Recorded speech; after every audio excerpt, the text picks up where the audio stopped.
T Spitting TV. Make sure y'all like, share, and subscribe. You guys, today we are talking. Make sure y'all like, share, and subscribe.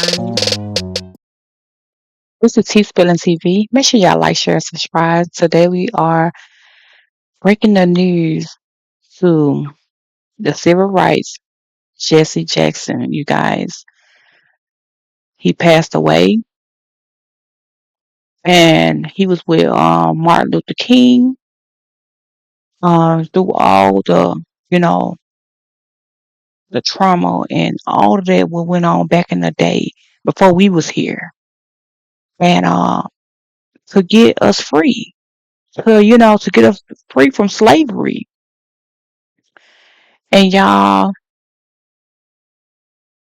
he passed away, and I just want to just prayers go out to him and his whole family. His whole family. Prayers go out to them.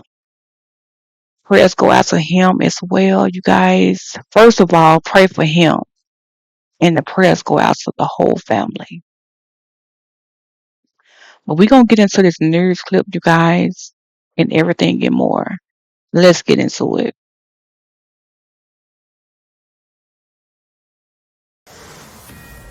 We begin this morning with a Fox News alert. Civil rights activist Reverend Jesse Jackson has died at the age of 84.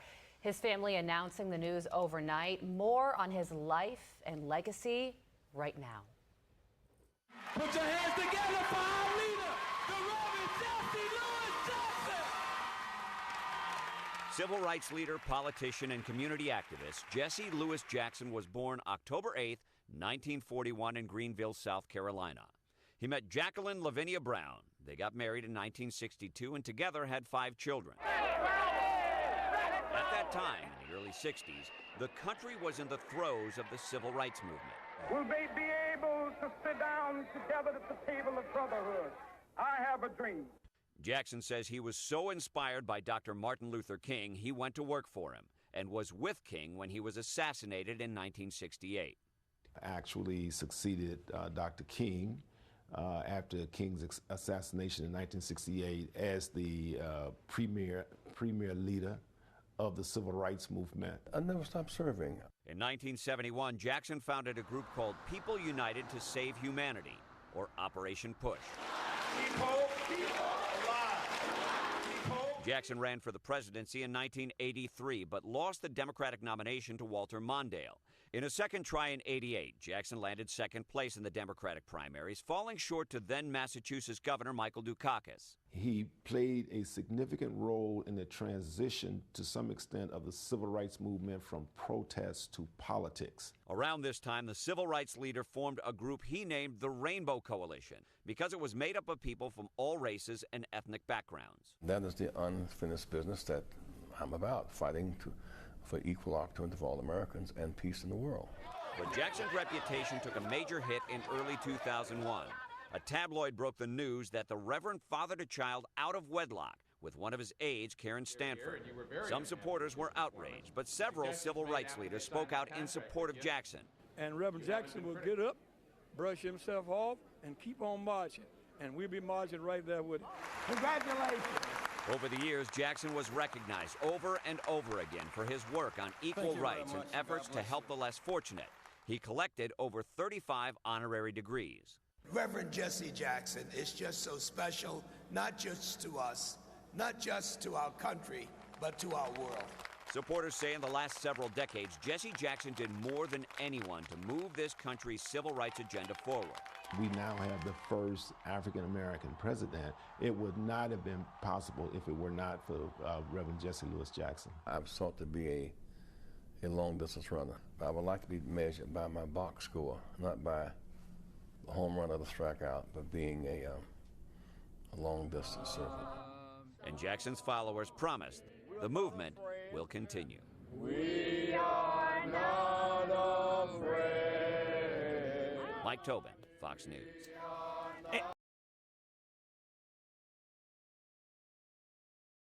And Carly, I think for a lot of the younger generations, the impact and the ubiquitousness of the Reverend Jesse Jackson, I don't think is necessarily felt, but for somebody like me who grew up in the 80s, Jesse Jackson was everywhere. Obviously ran for president twice in the 80s. So anytime you run for the highest office in the land, you are going to get a lot of notoriety.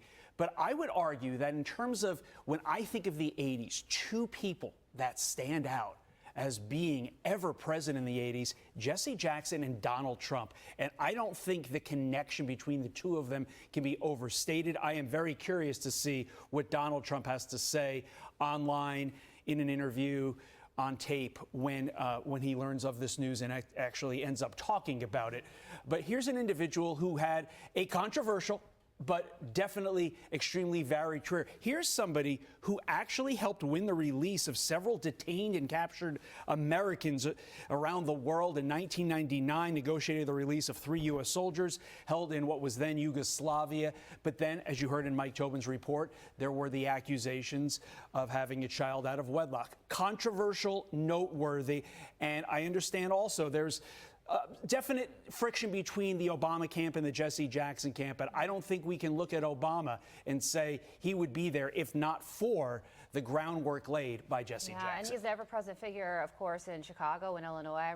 When I went to a baseball game in Chicago that Pope, the new Pope, was speaking at, I interviewed his son and met Jesse Jackson, and at the time, this was last year, he was in a wheelchair, but surrounded by his family. So it's, as we've been reflecting on his life and passing, it was a family man, and his family will certainly be huddling around him and each other today while they mourn the loss of this civil rights leader, somebody who has had a great impact on the direction of the Democrat Party. In 1984, he ran, and also received pushback even from within his own party, saying that his ideas were too progressive at the time. But we are talking about him today as he has led a very consequential life.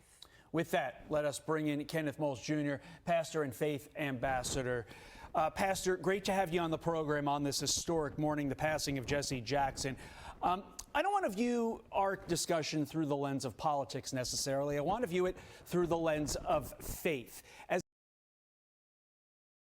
Powerfish right now. I want to say, Dr. King, Martin Luther King, and this man and all the other ones that was with Dr. Martin Luther King. Them guys went through a lot. All of those black people that was back in the day, way before us, way before our parents and stuff like that. They've been through a lot. They went through a lot. A lot of people had died, from just being the color that they are, being, and God made us all. God made us the colors that He want us to be made. How He want us to be made. It's for a reason. It was for a reason, but we just don't know the reason. But God made us the race that we are, the color that we are, for a reason. And it wasn't for a white man to take over and to make us as slaves and things of that nature. It was not for that.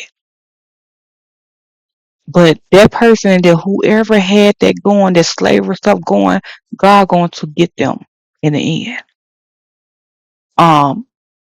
Only thing we can do is just pray for those people who passed away in those days and went through things in those days. You guys, that's all we can do is pray for them. That's all we can do. And just acknowledge what they have done for the world, and not just acknowledge them, but acknowledge God. God is first. Acknowledge God first, then them, because they can't do nothing without God. They couldn't did nothing without God. Let's be honest. Let's be clear.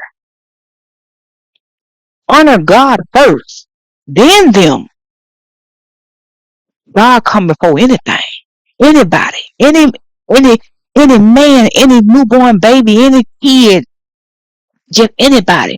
God come before your mother. God come before your grandmother. God come before anybody. Because he said he's a jealous God. So if you putting a child or a man or your mother or your grandparents or your grandmama before him, he said he's a jealous God. But nobody putting nobody before him. So we gonna get back into it. I just want to just speak that on and things in that nature. Yeah, ain't nobody God. And we don't put these peoples on a pedestal like they God. They is not God. But yes, they did. Uh, made the world, like where even though it's still prejudice in the world, but it's not nothing like how it was then. And they made it where black people can be able to see it with white people and stuff like that. You know, where it should have been already like that all the way anyway. Should have been already like that anyway. But they had to make it like that. And y'all, this is just crazy. It's just crazy. But we gonna get back in it. As a faith leader yourself, what did Jesse Jackson mean to you? He represented a voice of young African Americans. We have to remember that his place on the team was as a coordinator for SNCC, which was the Student Nonviolent Coordinating Committee. He was able to bring in the college students and make them part of the rallies. He was able to bring a voice to Dr. King that said, hey, this movement is not just about African Americans, it's not just about civil rights, it's about the future. And his presence at the table, his presence in the meeting, all of that is what made the movement so powerful. What will his legacy be? His legacy will be one of keeping hope alive. There is no President Obama without Reverend Jesse Jackson. He is the precursor. He is the one that spoke to the Democratic Party in 1984, which sets up the opportunity for him to run and be the first African-American candidate to run and have that presence as a Democratic vote. It's not a coincidence that we see the young senator from Chicago speaking to the Democratic Party, and then through his speech, elocutionary skills, and faith at that time, it's thrust him into the forefront of the movement. So his legacy would be that, and you can see it right now through those he's mentored, and they're all young people, whether it's James G. or Reverend Otis Moss III, one of great gentlemen there in Chicago, Illinois, Lamel McMorris, and even almost his spiritual son or person who's personally mentored the Reverend Dr. Jamal Harrison Bryant. His touch and legacy is a continuation through not just the Rainbow Coalition, but how he's informed and even empowered the next generation of leaders that would advocate for the marginalized and for those whose voice is not being heard. Pastor, I want to go back to something, and you alluded to it in your last answer there. The generational differences between how people of my age, maybe your age, our age, view Jesse Jackson as kind of being that ubiquitous figure. I know older generations remember him at the hotel in Memphis when Dr. Martin Luther King Jr. was assassinated. I believe we're seeing a picture of that precursor to that moment there on our screen right now. Can you explain a little bit more about the ever-present nature of Jesse Jackson throughout much of the early part of our lives, the 80s, the early 90s, and whether or not the younger generations understand how ubiquitous, to borrow a word that I used earlier, he really was in our news, in our pop culture, in our society? Well, again, one of the largest public displays of African-American art, faith, civil rights, and even movement took place with the young people in Harlem. And I think it was documented. It's well over, he emceed the actual concert. I don't know the date or the time, but it's in the late, mid-60s. He has that presence, and you'll see him again in the 70s. You see him in the 80s, as you just mentioned, even having the international pull to get the soldiers out. He functioned and lived, as you would say, serendipitously through his speech. See, and that's the power of the word, even through Dr. Martin Luther King's I Have a Speech. Dr. Jesse Jackson had, I Have a Dream, rather. Reverend Jesse Jackson has that same attention, that same attraction, that same appeal that you can see him present within or with our artists or even our athletes, unlike that of Al Sharpton. There's certain voices who are ageless. They don't time out. They can identify. They are intergenerational, and he will be considered what we consider a Zakin man, a senior man that's given to counsel. Right. Often I hear Dr. Jamal Bryant and even Lamel McMorris reaching out to Dr. Jackson to find out, how do we do this? How do I pivot from here? What's our next movement? And although he's not in the forefront or walking, even as his health has declined over the last 3 or 4 years, he is still very much present, just like Andrew Young, through his mentoring, through his phone call. Yes, a cause of death has not immediately been given, but his family says he died peacefully, surrounded by his loved ones. Civil rights leader Jesse Jackson has died at the age of 83. Pastor Kenneth Moles Jr., we thank you for your time this morning. Thank you, sir. That's the end of it, you guys. He have died at 83 years old. Rest in peace. Rest in peace. And thank you from Martin Luther King. Thank you, Martin Luther King. Thank you, Jesse Jackson. Thank you for getting us to the place that we are today. Thank you. Thank you for getting us to the place we are today, even though a lot of people don't even understand what y'all have done. When with all this killing and stuff and all this stuff going on, this shouldn't even be going on. All the things that y'all went through to get us here with God help, because y'all got us here with God help.